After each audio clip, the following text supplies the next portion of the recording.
Nah, menurut Nasdem selama ini seperti yang saya sepakat dengan Pak Fahri tadi, bahwa di DPR itu belum ada yang bisa melakukan check and balance. Karena anggota DPR selama ini masih menjadi kepanjangan tanganan partai politik.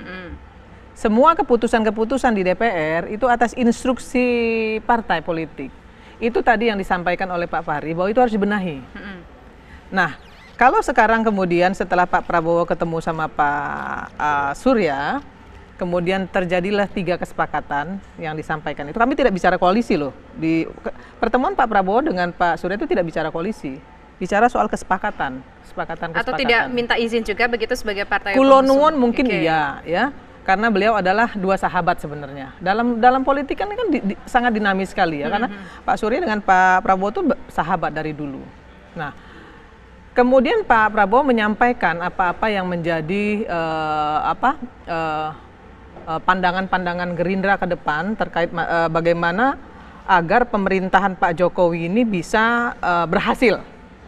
Nah, kemudian Pak Prabowo juga menyampaikan bahwa mereka punya gagasan-gagasan. Toh gagasan-gagasan itu bagus, kenapa harus kita tolak? Kan seperti itu. Tapi tetap saja kami selalu mengatakan kepada publik bahwa harus tetap ada check and balance. Nah, kalau dengan kondisi seperti ini bagaimana check and balance-nya? Karena begini. Pemerintah yang absolut itu biasanya otoriter. Maka nggak boleh semuanya ada di dalam pemerintahan. Hanya satu partai yang tampaknya tidak merapat ke Pak Jokowi loh, hanya PKS yang tidak bertemu dengan Pak Jokowi menjelang pelantikan ini. No problem, bagi saya tetap harus ada check and balance. Soal siapa yang di luar, ya terserah. Yang kedua, hak prerogatif Pak Jokowi yang mengatakan bahwa Gerindra boleh masuk, Demokrat boleh masuk, ya kan? Itu hak prerogatif presiden. Dan karena Nasdem ini mendukung Pak Jokowi tanpa syarat dan mahar, maka kami ikut apa yang diinginkan oleh yang menjadi keputusan presiden. Tentu dengan berbagai berbagai reasoning yang masuk akal. Nah, berarti dari Nasdem sendiri menyetujui apapun yang menjadi keputusan dari presiden. Tapi bagaimana melihat nanti ke depannya untuk checks and balances-nya saja, untuk checks and balance-nya ke depannya akan seperti apa? Nasdem akan menjadi mitra konstruktif terhadap pemerintah, dan itu yang selama ini kami lakukan. Contoh saya di Komisi 9, saya ini di Komisi 9 selalu menjadi sparring partnernya pemerintah. Ya, saya nggak pernah yes dengan menteri-menteri yang menjadi mitra kerja kami. Kalau ada program pemerintah yang negatif impact kepada masyarakat, tentu saya tolak. Saya berani menyatakan tolong ini dihapus, tolong ini dirubah, anggaran ini harus dipotong, pindahkan ke sini karena ini yang lebih baik, ini tidak ada gunanya, ini program yang copy paste. Kalau itu tidak diselesaikan oleh menteri, Nasdem nggak mau tanda tangan, itu jelas.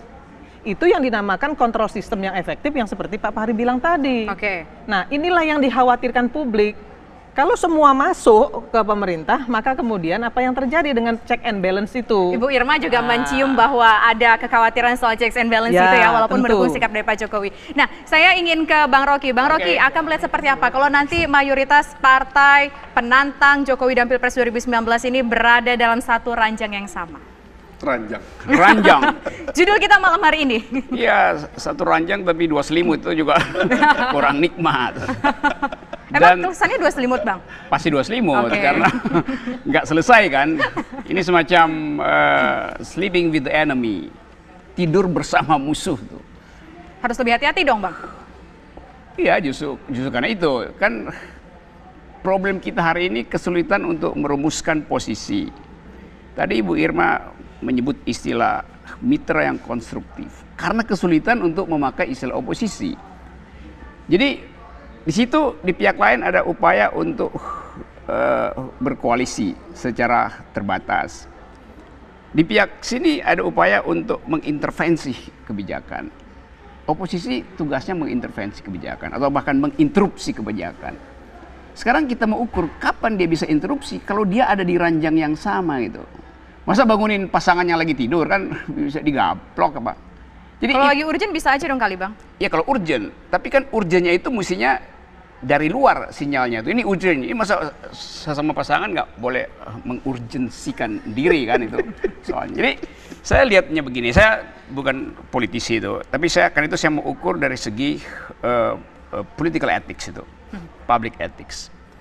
Istilah yang beredar hari ini, berikan kesempatan pada presiden untuk memaksimalkan hak prerogatifnya. Oke, hak prerogatif. Terus istilah sebaliknya adalah misalnya Nasdem istilahnya, kami ingin mempertahankan keadapan politik, diucapkan oleh Nasdem saya baca. Karena itu kalau cara yang paling bagus ya jangan tidur seranjang, ada yang mesti di luar itu.